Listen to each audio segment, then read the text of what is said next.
Good morning, viewers. My name is Ron Obert, and I will be your host for today's news. Not just your typical day of news. What we're going to go into today is global warming.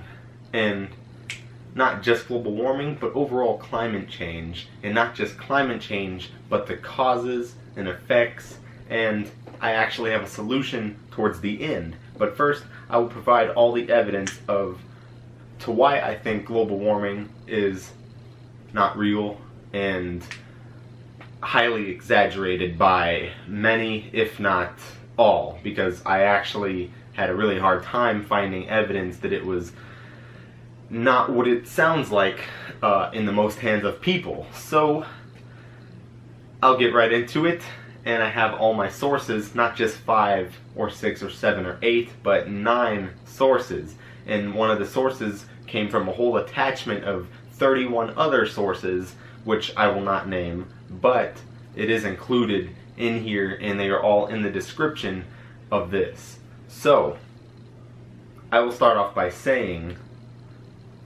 studies are not always accurate, and I would like to further exclude that scientists are workers. Who do they work for? Well, it could be highly big corporations, it could be the government, it could be anybody.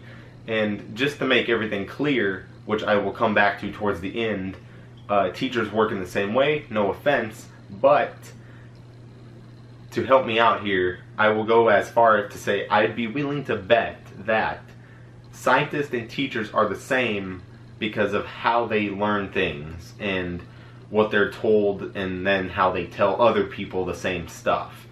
You get paid to tell people what you were told, and that is exactly what I think is going on here. And so in school, people learn about climate change, global warming, and that's from a teacher. The teacher goes to meetings and things like that and classes to learn stuff because they don't even know everything. And the same thing with scientists. They're presented research from other people, and although they may find something, they may be bribed or excluded to say something totally different, in which to make people think otherwise. In other words, brainwash a whole population, hence the fake belief that the Earth will be unlivable in just a few years, according to some scientists. But I will break down everything in this. So what we have here, I will pop it up on the screen so everyone can see, is the first article. The first two you see in the tabs are just overall studies and stuff like that. I won't go over those, but I will go over everything else after this in order. So what we have here is a global warming hiatus disproved again. So basically this whole article here is an instrument, a NEMO. They call it a NEMO float. This was 2 scientists. There's 2 scientists involved, and one of which was disproved, which is in the next article, which I will show in a second. A bobber of a type of thermometer that goes into the ocean. Now you see ice right here on the picture. There's 2 types. So one is just a stationary floating device, and the other one dangled off a ship while it was moving to numerous places. And so the readings the one on the ship got were higher than the one that was stationary. Any measurement someone could get from an instrument, even if it's slightly off, could throw off the whole average of what they're trying to give us. And the reason this didn't work is because when a ship's moving, it is creating friction among the water. Even if it's cold water, it's raising the temperature on the thermometer, so to speak. And so the numbers they got were 0.22 for the whole decade. That's in Celsius, I believe. So although it's not that big of an increase, that's what they were trying to throw at us. But the stationary one only picked up 0.11 Celsius, which is literally half of what they were trying to convince us. So therefore, even instruments and data results shown to us cannot be believed. And I will take it further. Here it is. The opposing scientist that he refuted the Scott Pruitt on climate change, and that was his experiment for the ship. And this man and the team put a stationary one and basically devoured that whole thing right there. So we have the article right here, and this is the guy. And so what we have next is, I will just knock it out the water, snow in South Africa. So scientists are making the weather basics off of a decade time, just about a decade time, and they've only recently started conducting these experiments, and we've only recently been able to accurately determine weather. And I will kind of show that just in a second here, but I want to mention that South Africa is kind of a desert, and in a way, almost all of Africa is. That whole side over there is almost a desert. So they've had their biggest snowfall in 10 years, and I don't like using weather to say that global warming is fake or not real or overly exaggerated, because weather results can be disproven and the Earth does go through changes. Therefore, I would like to say the Ice Age. The Ice Age is gone, obviously. It's long gone. But Galveston Bay was just frozen over in the 1800s, and that was before cars were made, and it melted before cars were made. So therefore, carbon released by cars couldn't have had any effect on that ice melting. And I'm sure that cavemen lighting fires, I'm sure there was like, what, a few of them, right? Just a few groups left at the time during the Ice Age. I'm sure their fires contributed nothing to the melting of the Ice Age ice. So, I mean, the Earth's been heating up ever since. I've been curious about this subject for a while now. In an experiment I did myself, it snowed here in Texas, and specifically Houston. I collected the snow, and even though it was colder in my freezer, it was colder in my freezer than it was outside. I put the snowball in some wrapping, very light wrapping, not insulative wrapping, just regular plastic wrap, and put it in the freezer. And it melted still, in my own freezer where it was colder. Now, I would like someone to explain it, because I can't explain it, and the snow was just fine outside, although it was melting. I saved it from melting a little longer, but it still melted while it was under freezing temperature. So that kind of just, it's a little thought process right there, if you want to think about it. So back to South Africa, biggest snowfall in 10 years, and it's really hot there, but yet they still had their biggest snowfall in over 10 years. So it's just something else to think about. I mean, how much is it really heating up? If any place is going to heat up, it would already be the hotter places, right? So there's honestly, there's almost, I mean, there's a lot of evidence as far as weather changes, but it could be easily disproven by people on the opposing side of this, and they could say, oh, well, it's gotten hotter here and here, but every place has its ups and downs, and even then, back in the Ice Age, we don't know what happened. And I would like to say that we don't know what's actually going to happen, and here's the reason. The project that this is asking for our opinion on climate change and global warming, specifically man-made global warming, right? Because the Earth could be warming, it could be cooling, but listen to this. Your weekly forecast that your average news network gives you, is it always accurate? No, not at all. Maybe the first day, maybe the second day, maybe the third day, 95% of the time. But the more days you get into it, the harder it becomes for them to predict it. And the 6th or 7th day are hardly ever right. If they say it's going to rain 60%, or even 7 days in the future they say, oh, there's like a 40% chance, they have no idea. They're giving you a percentage of a chance because they have no clue. They're just going by how much clouds are in the sky and what the humidity percentage is and what some computer programs say. So there is no real evidence that anybody in that category, whatever they say, may or may not be true, because they don't even know what will happen next week's weather. It's almost a guess every time. And then when a scientist comes out and he brings you statistics. We don't even know where they're from, or it could be from a moving ship in water with false ratings and data. I mean, they're trying to claim, they're trying to play God here and tell us what the weather is going to be like in 100 years from now or 200 years from now, and saying we need to get off of this planet, or we need to stop this or stop that, and we need to just get ourselves together so we can save ourselves. But honestly, I think they're exaggerating it way too much. And I would like to take it to the next thing right here. Climate change, this is the worst scientific scandal of our generation. This is what this article says, and it kind of ties in with my next subject. Y'all guys can go and read this one as well. This one is just another main point. There's a lot of good stuff in this article, which I have pulled from this as well. So what I would like to talk about next is the next big point. 10 years later, Al Gore's Inconvenient Truth propaganda film, which is a documentary by Al Gore himself, turns out to be a total bunk. And basically what this is, after reading the article, you would know that, in a nutshell, this film was made years and years and years ago. And, I mean, they were dead confident that it would happen in this time period.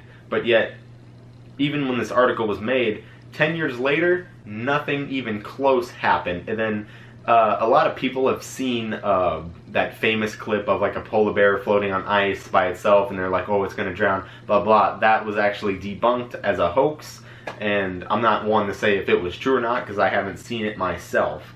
But it is a real clip, and you can find it, and I did find it, but it's not for me to say whether it was a hoax or not, but it has been proven to be a hoax.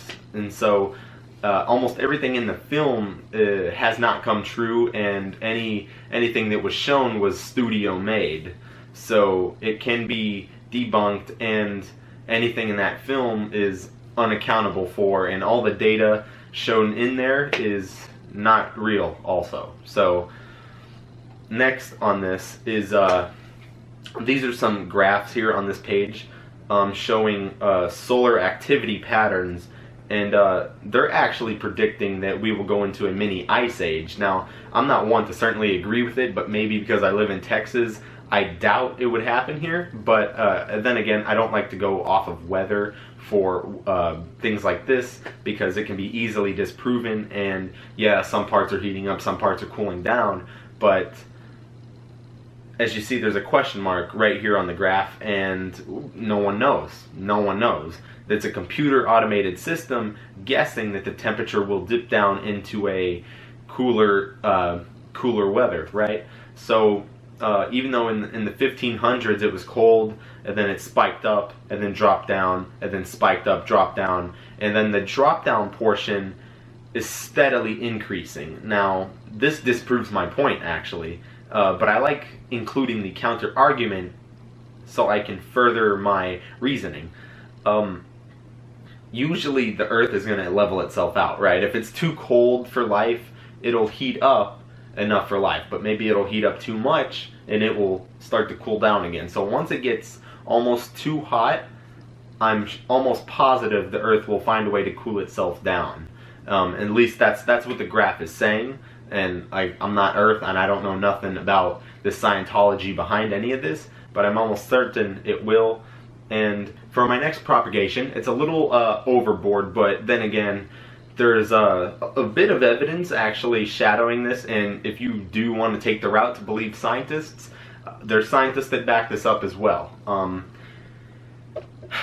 I think the sun is expanding, and I'm not saying at a large rate, because we are quite far from the sun, but we all know that suns expand into supernovas. Some of them turn into black holes, some of them turn into dwarf stars, this, that, and the other, right? Well, our sun is expanding, and it has been for billions of years, and it will continue to do so. And this article here just brings up that point, and there's many, many other articles that I've read, and there's many more you can find. And even this one is showing Stephen Hawking's quotes and suggestions. So I'm obviously not a nutcase when it comes to this theory, because the man himself, Stephen Hawking, RIP, agrees with this one as well. So the sun is slowly expanding, and eventually we will get swallowed up in heat, right? Because the rate it's expanding, it should cool off, or the gravity field should maintain itself, so we do stay in order. But you got to keep in mind, the bigger something gets, even if it, especially if it's at a faster rate, the gravity will increase. So they're saying it's going so slow that the gravity will stay the same, but there's dips in time where the acceleration of growth will actually speed up at certain points, and those accelerated points of sped up growth, actually there's no gravity change at all, or I mean there's a greater gravity change. Therefore, if it was going at the slower rate, it is. And so I did some calculations, and I don't have them with me. They're actually at school in my journal. Not my journal, someone else's journal. And if anybody wants to see the calculation, I will show them, but I will give my rough estimate right here, right in front of you guys. I believe the average rate of the sun's expansion is 74 centimeters a year. Now that sounds pretty big, right? But we are really far from the sun. I mean, like, it's a pretty good distance, right? At least that's what we're told. So, judging by that and the distance of our Earth, I did the calculation, and it is a lot of math. It took almost 90 minutes to do this whole calculation, and I really don't want to do it again. But the final answer of years we have until the sun, and that's if the sun cools off. So the bigger it gets, in this theory that I used, the sun's gravity doesn't change, and the temperature is just as bigger as the sun gets, the more it cools down. Which is true because the heat will have to expand over a bigger area, and I'm sure it'll be far too hot for us. Even if the sun doubled, we would probably burn, right? But that's not what this calculation is about. I'm talking about the sun expanding, and you can see the calculation right down here. It gives us about a 7.6 billion years. That is not what I got in my calculation, but it could be different for other things. And so 74 centimeters a year, and then I believe you do something like multiply that by however the sun has been expanding, and then you multiply that by how much more distance it has, and then there's a whole bunch of other stuff. And it also depends whether it's summer or winter. If it's summer, we're closer, and if it's winter, well, we're farther, right? So it could explain why some summers are getting hotter. You know, if the sun's expanding, then it's getting closer and closer day by day, right? Very literally, but it is. And it's a truth. It's always going to be getting closer and closer to us. And you could exclude the gravity from it as well. If it has one of those increased periods, it could be pulling the Earth slightly out of orbit and toward itself. And although it's what's keeping us and all the planets centered, it could be the same thing that destroys us in the long run. So, without the Earth falling out of orbit, the calculation I got of amount of years we have left is 1.537 to the negative e, I believe. So that equals to roughly 31 billion. That's a lot longer than what the article says. It doesn't really matter to any of us because we'll be all dead, every single one of us, hopefully, right? Because I don't want to be, 7.6 billion years old, or 31 billion for that matter. That would be just torture, straight up, wouldn't it? So, maybe we do have that much time left. Maybe we don't. I'm sure the chance of us blowing ourselves to smithereens with nuclear weapons is a lot higher than the sun expanding and consuming us, but hopefully we're in a whole new galaxy by the time this happens, right? Now, as far as a solution, just going back to global warming, another thing, my solution to fix global warming or climate change overall is solar panels, and I'll tell you why in a second. Since the sun is expanding, there might be more sunlight than ever before, right? So you might as well use solar panels to capture all of it and use it. And yes, you have to make batteries and cell storage or power storage. Once the solar is collected, it has to go to something, right? So you do have to, unfortunately, make materials. But I think it'll help us in the long run, as far as the future goes, to make ourselves better and use less waste and burn less fuels, right? If that's what the main worry is, then I don't think it's making a huge difference. But if it is a huge concern, then solar panel is the way to go, or even wind could be used. But I think my main source would be solar panel, because if the sun's expanding, then the only more solar panels we have is just going to help us in the long run, and it'll save everyone a lot more money and time in the future. Now, I want to go over one last topic before I leave. Now, remember a few years ago, I don't want to say names, but I'm just going to say names, when Obama was president, and even before that, everything was about global warming, global warming, global warming. And although the project name of this has global warming in it, anthropogenic, I think it is, or man-made global warming in the title, climate change is also in the title, and now you hardly hear anyone say global warming. Why is that? They changed it to climate change. Why is that? Because nobody knows what's going to happen. And if it freezes over, they'll be like, oh, we told you so. And if it heats up, they'll be like, oh, we told you so. Because they have no clue. If we go through an ice age, they'll be like, oh, it's man-made, right? And if it heats up to the point where we can't live here, they'll be like, oh, we told you so. So any direction you go now, there's no winning the argument that it's just climate change, and the scientists that were possibly bribed, they'll just come out and say they told us so. So there's no winning any argument here, but this is why I think global warming is fake and even possibly a hoax in some cases. And if it is in fact real, then it is highly exaggerated, and I mean highly to the biggest extent. And I don't think a 0.1 degree increase every decade is that bad. That is so highly exaggerated, and any other statistics you will find anywhere else will lead you to believe even bigger numbers, which is terrifying to think of, but it's just what they want you to think so they can push their agendas further. So if you want any more info, just come and ask me, and I will be happy to explain every single thing to you. That's pretty much it, and that's all we have time for today.